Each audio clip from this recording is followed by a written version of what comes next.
Absolutely. We got to shift gears now into the top story that you're here to discuss. Exclusive, uncovered 9/11 footage shows FBI director asking firefighters about secondary hits on WTC. This is shot by firefighters. We bleeped out any cussing. He addresses them as FBI Director Barry Mon, and then he's there with Giuliani, and they walk away as this was happening. This is huge 9/11 cover-up, ladies and gentlemen. Here is the FBI Director agreeing with the firefighters that he saw the bomb go off and the bottom of the North Tower blow out. Here it is. Oh, we need to go to FBI Barry Mon. They don't drop them on the ground. Was that?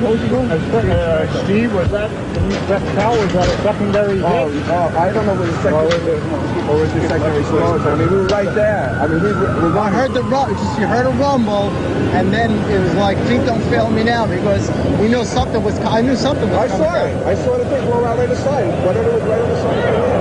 On a plane. Was it another plane or was it explosion? Yeah, that should be ours. That should be ours. Oh, the city hall. City hall.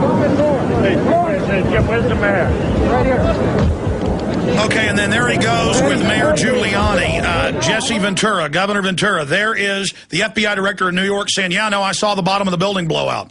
Yeah, I mean, you know, you've got all this evidence, but clearly when you look at what happened and the results of all of it, it shows clearly that these commissions and these official government investigations are frauds. They're, you know, they don't seek the truth. They're there to simply push the government story of whatever that may be, of what they once said and what happened. And, you know, you know, when you look at the whole commission, I mean, it got run by Zelikow, who comes right out of the White House.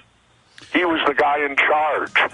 If they didn't unanimously agree on something, it wasn't even entered into it. Governor, back in 70 seconds. Let's talk about how we get a new investigation. Straight ahead, more clips.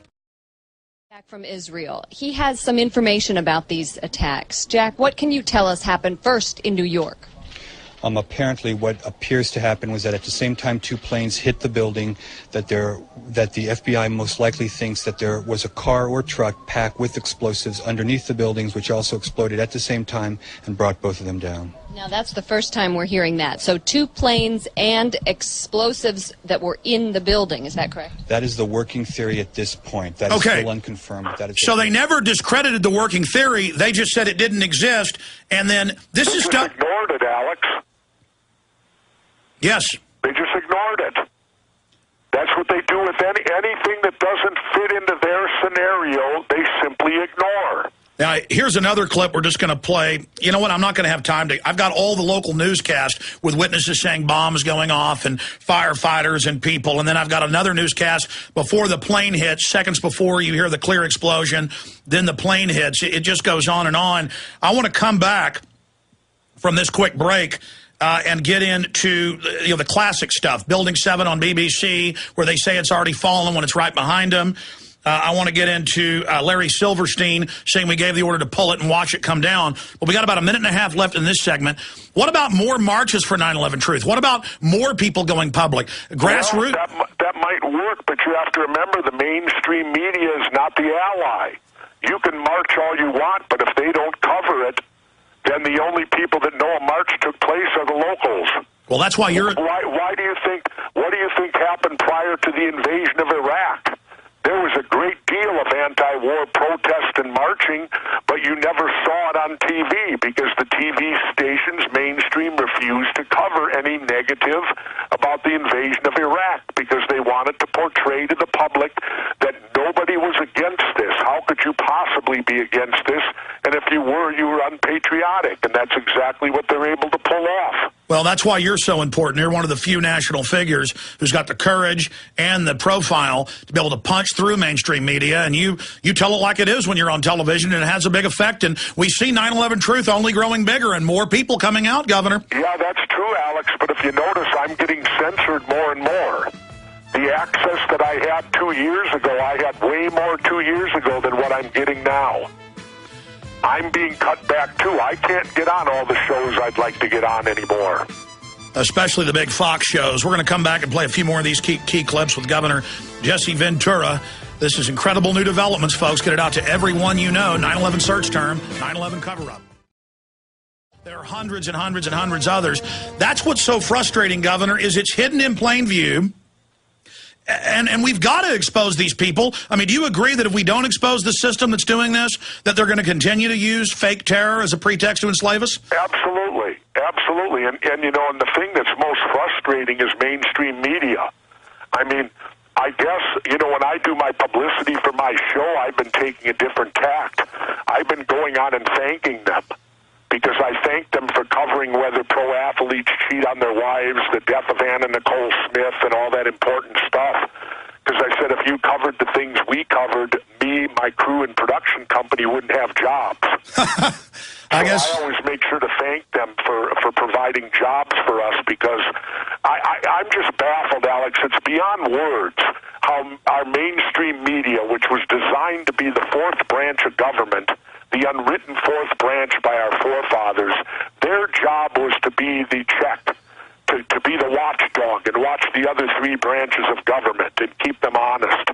And now that they have sold us out, we are in dire straits, Alex, because with mainstream media ignoring things like this, these stories should be the lead stories on TV right now.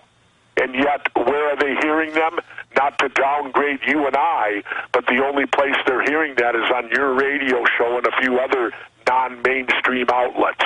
Well, the ruling class, the elite, the social engineers, wouldn't have staged 9/11 if they weren't confident in their superiority over the mainstream media. But we do see the mainstream media losing ratings, viewers, and in national polls, the public trusts the alternative media a lot more than they do the mainstream media.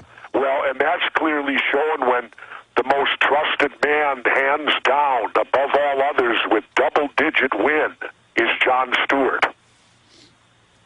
And he's making a joke about things. Well, Jon Stewart's show is comedy, yet it's serious comedy, because he does it with a comedic intent. But what he talks about and the position he takes are very good. And that's why when I was at Harvard, Alex, I asked all the Harvard students where they get their news from, and it was like 90% of them all said Jon Stewart. Yeah, he's better than some. The problem is it's kind of a liberal perspective, but he will cover topics others won't. We're almost out of time. I want to play two final clips and then talk about the TV show and also the governor's race up in Minnesota that you're involved in supporting Tom Horner.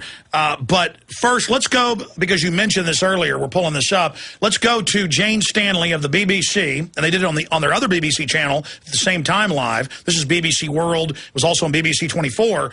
Another reporter being fed, and they now admit Reuters gave them this, that Building 7 had fallen perfectly in its own footprint, the Solomon Brothers building, before it actually fell. Here it is. World Trade Center. As you can see behind me, the Trade Center appears to be still burning. We see these huge clouds of smoke and ash, and we know that behind that there's an empty piece of what was a very familiar New York skyline, a symbol of the financial prosperity of this city. But so meanwhile, right behind her is Building 7, and she's saying it's fallen, Jesse. Yeah, that's correct. She talks about it for over 7 minutes, about the third building that has collapsed, that wasn't struck by an aircraft. And the entire time she's talking, Building 7's right behind her, because she actually did this 30 minutes before the building actually fell. And the same thing was on CNN with Aaron Brown. But just like with NIST suppressing their internal videos that show the same thing, BBC for a year said that was fake. And then they said, okay, it's true, but we lost the tapes. Now they've done a special and have admitted it, but just say it was a coincidence. Last clip with Governor Jesse Ventura, because he mentioned it. Here's the owner of the World Trade Center lease, Larry Silverstein, saying they gave the order on Building 7 to pull it, demolition term for controlled demolition, and they watched the building come down. Here it is. Allowing occupants to evacuate to safety. I remember getting a call from the fire department commander telling me that they were not sure they were going to be able to contain the fire. And I said, we've had such terrible loss of life. Maybe the smartest thing to do is pull it. And they made that decision to pull, and then we watched the building collapse. Did you know a Fox News reporter wrote an article 3 months ago and admitted he was with Silverstein, and they made the decision to pull, but then decided not to. So now they admit they were planning to blow it up. But wait, Silverstein gave this interview a year after and said they pulled it. I mean, Jesse. Well, you know what I like about it, Alex, is they now use the terminology pull it meant to pull the firefighters out. That's the excuse they use for it. But you notice he says pull it and then ties it right into the bringing the building down, because that wasn't the intent of what he was talking about. He was talking about bringing the building down. But in order to cover themselves, they've now stated that Silverstein was simply stating the fire captain, when he used the term pull it, meant that they were going to pull all the firefighters out, that it was a lost cause. Well, there's just one problem. We happen to have the New York City logs. The firefighters were pulled at 11:23 in the morning, more than 5 hours before the building fell. Yeah, there you go. Unbelievable. Governor, so this information, I mean, we just presented here, and it's only the tip of the iceberg. That's pretty darn powerful, isn't it? It's very powerful. And again, Alex, it amazes me that how mainstream media can possibly say that they're the ones that provide us with our knowledge when all of this is out there and none of them will touch it in any way, shape, or form. I mean, did you see how quickly George Stephanopoulos got me off Good Morning America or whatever it was? Yes. The minute that I responded that I felt that our government, certainly if they didn't participate in it, they knew about it, they've covered it up, he couldn't get me off there quicker. I bet you my segment ended up about a minute 25. Yeah, he had to bail and pull the plug because you had the courage to tell the truth. In closing, tell us a little bit about the TV show.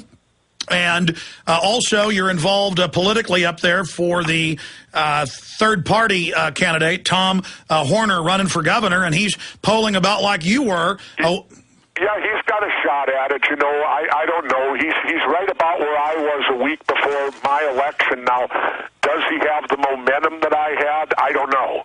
But we will not stop trying up here, because Minnesota proved in 1998 that they would elect an independent governor, and we've had great candidates since then. We haven't elected another one, but we'll still keep trying, and I'll still keep trying, because, again, we're not going to get our country back until we stop electing Democrats and Republicans and follow John Adams' suggestion and get rid of these political parties, because they are not the solution, they are the problem. That's right. You've talked about banning. Alex, I'll just say the biggest thing to me on the TV show this fall is the confession we have to the murder of John Kennedy.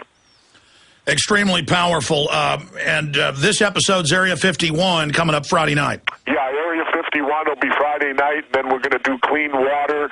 We do the police state. We do the Wall Street. We do JFK, and there's a couple more thrown in there that I can't think of right now.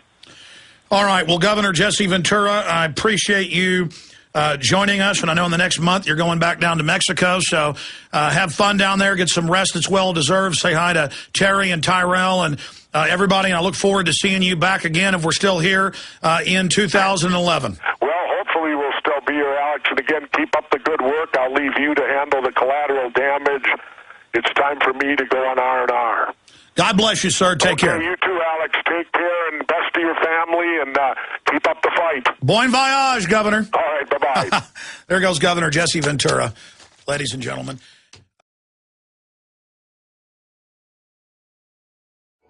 Visit Infowars.com and PrisonPlanet.com. When you're on the site, you can also tune in 24 hours a day to my daily radio broadcast. There's also a free iPhone app to listen to the syndicated radio show when and where you want.